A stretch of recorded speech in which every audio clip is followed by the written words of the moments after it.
Téléchargez maintenant l'application du Journal Catalan et TV4. Suivez toute l'actualité écrite et vidéo gratuitement. Utilisez l'appli sur iPhone, Android ou sur le web. Nous sommes le mardi 21 janvier 2020. Bonjour, bienvenue sur tv4.fr.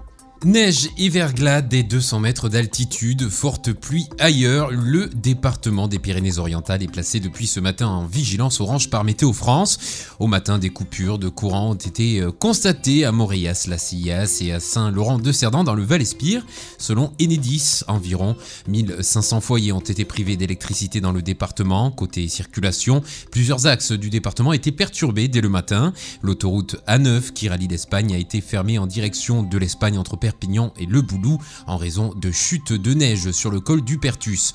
Les poids lourds, eux, ne pouvaient pas poursuivre au-delà de Sigean, au sud de Narbonne. Une zone de stationnement obligatoire a été mise en place à hauteur de Béziers. Sur la côte, la RD 914 a été coupée sur une voie entre Bagnols-sur-Mer et Cerbère en raison d'éboulements et d'inondations. La circulation est possible et l'évacuation des obstacles était en cours en fin de matinée. Suite à un renseignement confidentiel, les enquêteurs de la brigade des mœurs du commissariat de Perpignan ont pu confirmer qu'un appartement situé avenue Joffre abritait de la prostitution.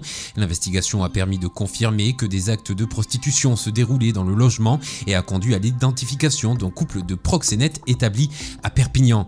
Les deux suspects ont nié les faits lors de leur garde à vue. Une prostituée d'origine brésilienne a également été arrêtée. Au terme de leur garde à vue, tous deux ont été déférés en vue d'un jugement en comparution immédiate. L'homme a été finalement placé sous contrôle judiciaire. Sa compagne équatorienne a, elle, été écrouée. Souvenez-vous de ce lionceau retrouvé dans la nature par une promeneuse. Eh bien, il a été pris en charge par un refuge. C'est l'association Tonga Terre d'accueil, sollicitée par la fondation 30 millions d'amis, qui a récupéré ce petit fauve âgé de 4 mois. Baptisé Yimbé, il ne semble pas avoir de problème de santé, indique l'association qui a diffusé une vidéo dévoilant les premiers pas de l'animal après sa prise en charge. C'est la fin de cette édition. Vous retrouvez ce flash info sur notre site internet tv4.fr ainsi que sur notre chaîne YouTube. Vous pouvez également nous suivre sur les réseaux sociaux Facebook, Twitter et Instagram. On se retrouve demain pour un nouveau flash. Très bonne soirée à tous.